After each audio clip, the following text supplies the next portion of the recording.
Stars, you'll be very proud that I got up at 5 a.m. and I went and I did my church volunteering.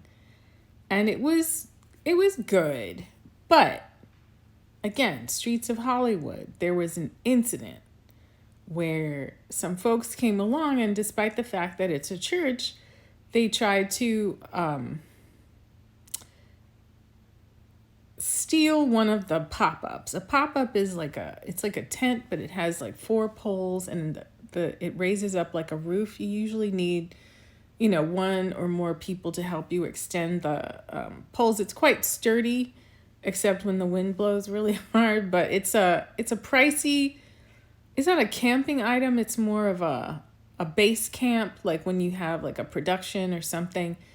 They're very useful to have, especially if you get the kind that has like sides on it, so you can kind of zip those on and protect yourself from the weather and build a little house. But if you are, as I say, conducting secret businesses, right, where people pass things between their hands, including cash, if you are, fencing stolen goods, you need privacy, and you need to do it outside of a house or an apartment because you don't want, what are they called, ghetto birds, to see where the stolen goods are going. And the fact that it's temporary, movable, and then cloaks what you're doing from public view makes the pop-up a very desirable item. So very boldly, right when church opened and they were kind of like putting this stuff out to set it up, these two people came along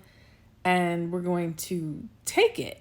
And of course, the guy that is the number two in charge went running down the sidewalk saying, "Hey, you two, what are you doing?" It was so bold. And because I heard a man shouting, and then I step out to the sidewalk and I see this petite woman, petite Latina, she brings her daughter to volunteer at church.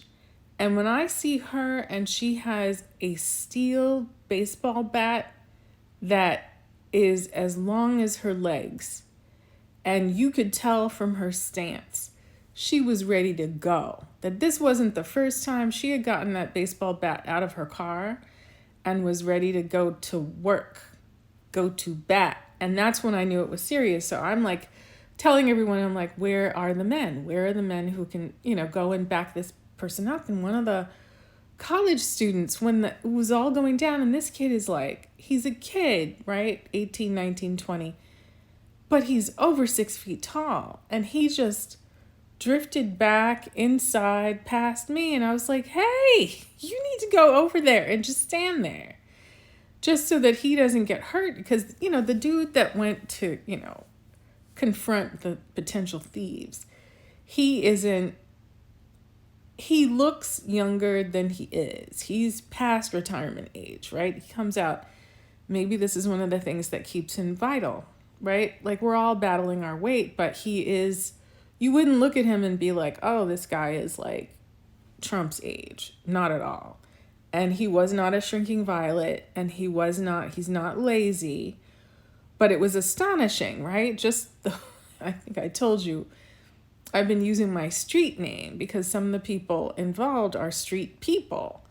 And just that quick, like, I always question myself, like, I'm leaving the house early in the morning. I'm like, do I bring a weapon? What do I do? I'm going over there, but some of the people over there are in a lifestyle, right? Whether it's this or they've actually been incarcerated, and that culture that comes with it.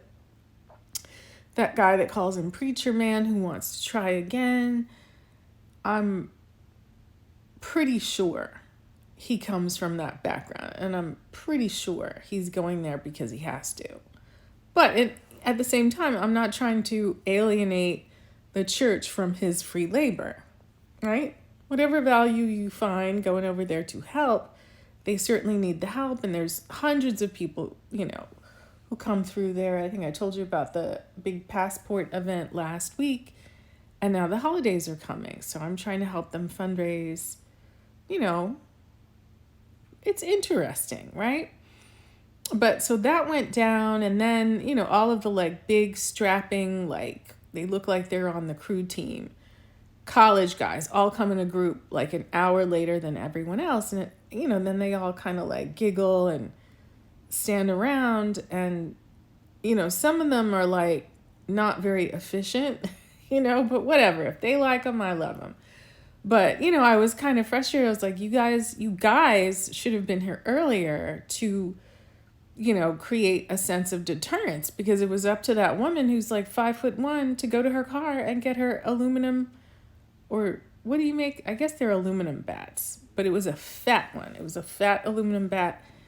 She had to go get her bat to like protect old dude while you guys were like shucking and jiving at, I don't know, Starbucks or McDonald's or whatever you were doing. But I informed everyone, and then the tall guy that I went to the taco fair with last week, when he came, I told him, and he was super astonished, but I was kind of like scolding him. I was like, you should have been here earlier to protect old dude, because everybody pulled out their weapons after that and made sure that everyone else knew how to access them. So do not take this for a joke. Like, it is serious. It could not possibly be more serious, because people will hurt you over basically the church's property, right? It's not like the church isn't being generous and providing services for people, but that's not enough, right? Just like people will break your window and get in your car for like a $5 bill, or the change you use for parking meters. It is that serious to them, and we can't forget that. Thankfully, preacher man, took me from the outside to the inside.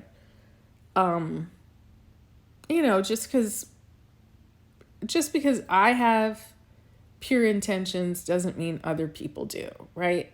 I will tell you, I never bring valuables. I don't even want it to be a question. I see people leaving their phones on the ground, charging them. I see people, just not wearing real shoes, they'll show up in shorts and short sleeves. No. And look at this. This is sunscreen on my face. This is like one of those, I think it's actually Baby Ganix. It's like 50 SPF, but it just sits on my face like a white crust. That's how you know it's working. No, but it's like you get the sunscreen and you're like, oh, this one's not good for work, but I can certainly wear it, out. And, I have to, I was telling the guy that almost got two-pieced over this pop-up. I was like, yeah, you have to like turn down the curb appeal. Don't look appealing. Don't wear like tight clothes. Don't look as presentable because of the element that you're dealing with. You don't want people looking at you and thinking that you're a pushover, or that you have something that they can take from you. And I'm not saying it's everybody, but if there's anything unattended, grandparents. And I don't know if that's like a signal of people's, kind of, is it to get Christmas present? I don't know. I mean, you try not to get too aggro with people. There are people in the mix who like to yell and scream and argue with people and tell them what to do. I'm just trying to like pass the time, help out, get back so I can rest up on the couch. The tall guy, I was talking about, what had happened, and he was like, oh, I got the two brothers who were, arguing last week. Got one to apologize to the other, right? Trying to get the second in command guy to be impressed, like he's so church. And, I was like, oh yeah, the second in command tried to get me involved in the sassy apocalypse. And I was like, I offered them water, and then I stepped out of it, because why would you be arguing and bickering like that and threatening at a church? No, that's not right. The Lord is looking. Do better. But if an apology was made, great. I got to watch everybody, though. Erica's on the move. my street